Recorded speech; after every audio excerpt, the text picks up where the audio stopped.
right, welcome back on into Fox 43 AM Live, where I have a celebrity with me today, Paul Draper. Hey, that's me. That's you. Look at who is that guy? Hey, I know that guy. I think I know him too now. Thanks for letting me come on the show. You know, it is our pleasure, truly. I mean, you have been on shows like that I literally watch. House Hunters, for one, Hell's Kitchen. Yeah. I mean, just at Ghost Adventures, Mind Freak, Pawn Stars, all those. Pawn Stars. I was a family member on a Hallmark Channel show for a while.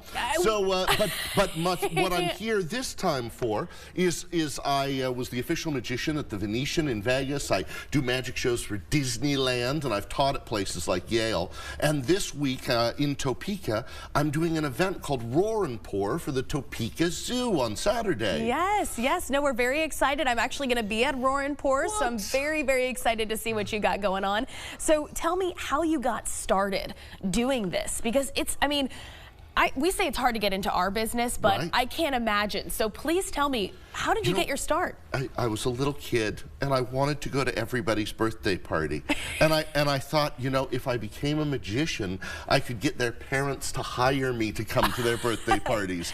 Oh, all the cake and gift bags were mine. Man! But then I went to university, and I have graduate degrees in anthropology. I studied human culture, consciousness, why we think the things we think and believe the things we believe. And so then just continued pursuing it. I've performed for J.J. Abrams' Christmas party and Dick Van Dyke's birthday party and, you know, all of this celebrity stuff. But this weekend on Saturday, they're going to have the elephant doing live painting. They'll be having an auction. If you win one of the auctions, you get to feed not a live carcass, a dead carcass to the painted dogs. Yes. I mean, there's some pretty fun stuff. But before that, this afternoon, I'm giving a healthcare lecture, an anthropology lecture to Advent Health over in Kansas City, then running back here to do magic on Saturday. How cool. And so, I mean, you're just a jack of all trades, it seems. You're just everywhere and anywhere. So, I mean,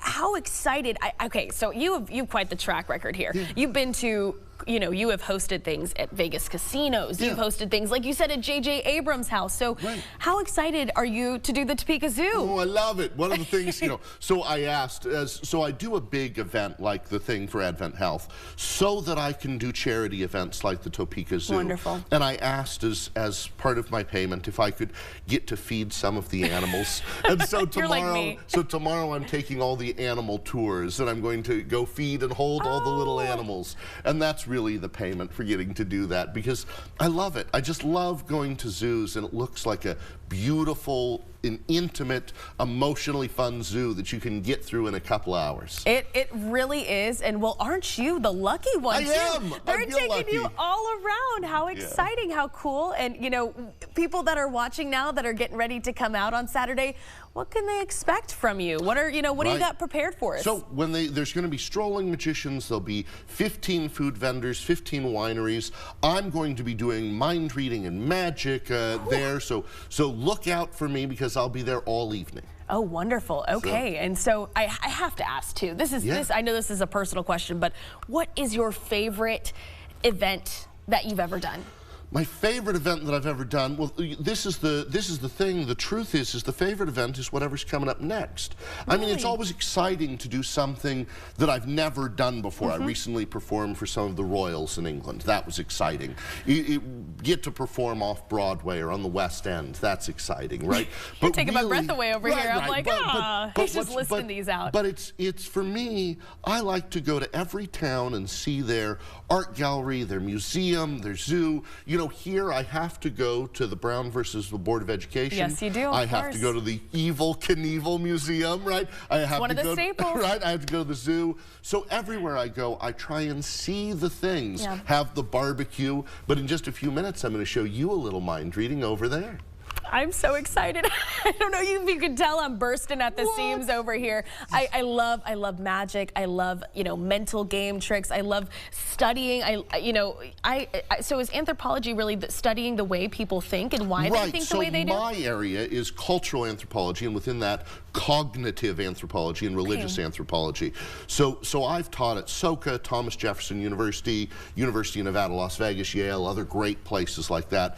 And I continue to publish in that that area as well. So in the big anthropology magazine in the world, I'm going to be one of the articles next month. One of the main, the whole magazine's about magic next month. Oh my goodness. But so I stay focused in that academically, mix the magic and musical theater and all of that fun, just to create a life worth living. I mean, I try and find joy every day. Get into it. Let's go so on. I have a deck of cards here and a prediction, and we'll come back to that prediction in just a second. Okay. I'll pull out the cards. We have a whole deck.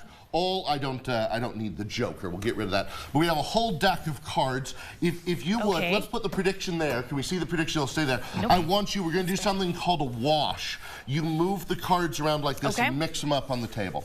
So that's called a wash. It's actually a shuffle. It's a pretty good little shuffle, the wash like that. Yeah. Great. Wash them up. Are you happy with the position where they're in? I think I'm happy. We're going to eliminate some. I want you to put your hand somewhere on the cards. Just put your hand somewhere on the cards. But no, put a whole hand down. A whole hand. Great. I'm going to eliminate everything you're not touching, everything. Great. Good. It's a lot of cards. And if you would, take your hand off. Take your hand off. Great. What I'd like you to do, same thing. I want you to lift some up. Just grab some. Just go. That's good. Good. Perfect. Just perfect. Okay. We'll put them over here in this pile right there. And if you would just scoot some over from your side. Scoot some over from your side. Scoot some over. Great. And we're down to 2. I just want you, last choice. We've been eliminating a bunch, but we need to make a final decision. Touch one. Eliminate that one. Perfect. Gone. Eliminate. Okay, so we've eliminated all these cards. I made a prediction. Of which one I thought you would choose. A perfect match. Let's see how we did. You know, it's you don't know. They might be a perfect match, that couple. A match made in heaven. How about this? On the back, they're a perfect match on the back. No. That's more impressive than you think. Here, let's do the top-down camera. Why that's more impressive than you think is because over here, if you look, these are all different cards. Every single card is from a different deck. Oh my God! Except for those 2 cards. Every single one from a totally different deck. Here, would you hand me the bag and the pile of cards over there? Yes. Bag and the pile of cards over there. So all of those are my mind is blown. How? I was just in Chicago at a big medical convention, 40,000 physicians. I have a prediction in there. We'll get there in just a second. Another prediction. First, I have some more cards, and these cards have pictures of animals on them. Okay. Can you make animal noises for me? Yes? Ooh. Excellent. Very good. So I'll mix these up. You just say stop whenever you want to stop. Just mix them up. Say stop whenever you want. Stop. Okay, good. What noise does this animal make? Moo. Moo is right. Perfect. What noise does this animal make? Boing. Okay, boing. that's an onomatopoeia, not its noise. What noise does that animal make? Meow. Yeah, good. And this one? Okay, close. That's right. 3 points for you. Still no points for you. Here, any of them. 3 for you, none for him. Any of them. Oh, excellent. She's winning. I have a prediction in here. Just say stop whenever you want.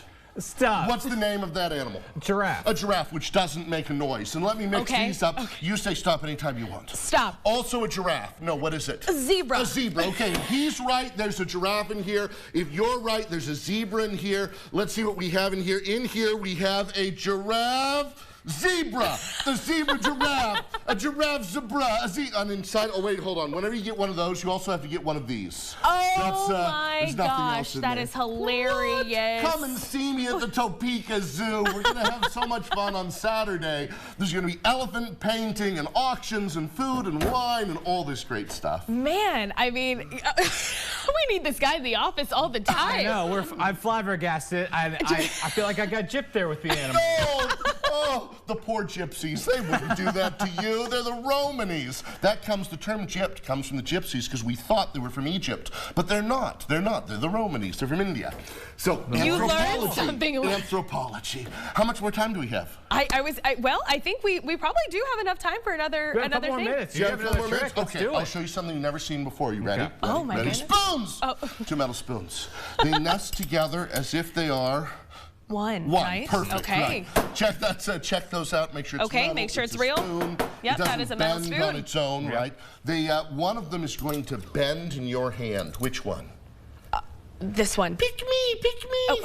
How easily swayed she is. You just have to be adorable for a second. No, take the one you want, for real, for real. I'm gonna take this one. Hold that, don't bend it. Shake it back and forth. Imagine the metal's bending on its own. It just starts to bend. Okay. Excellent. Stop, stop, stop. I don't know if you can tell, there's just a slight difference between those, not a lot. I recently did this on the Discovery Channel with Josh Gates tonight. Here, place one hand on top of mine, one underneath. Okay, so like this? Yes. Am I putting enough pressure on that to bend steel? No. No, it's going to start to bend in between our hands. Look in there. Do you see it bending? That's weird, isn't it? I don't know if you can tell, there's just a slight difference between those. Here, place one finger right there. Rub back and forth gently. It's going to roll up towards you. Stop, stop, stop. That's 90 degrees. A lot of people think that I take and put enormous pressure on it when no one's looking, so I won't even touch it. It just bends straight down. Here, pull on that. That's a solid piece of metal, right? No, pull hard, really pull hard. This guy, he works out. Pull hard, right? Yeah, right. Oh my that's a solid piece of metal, and yet just a wiggle and a wave, and it just melts straight down. Nowhere it's dug into my hand, nowhere it's dug into my flesh, right? With enough strength, you can take and straighten it out, but only in the movies. You get to do this, where the metal on its own twists and turns like a corkscrew.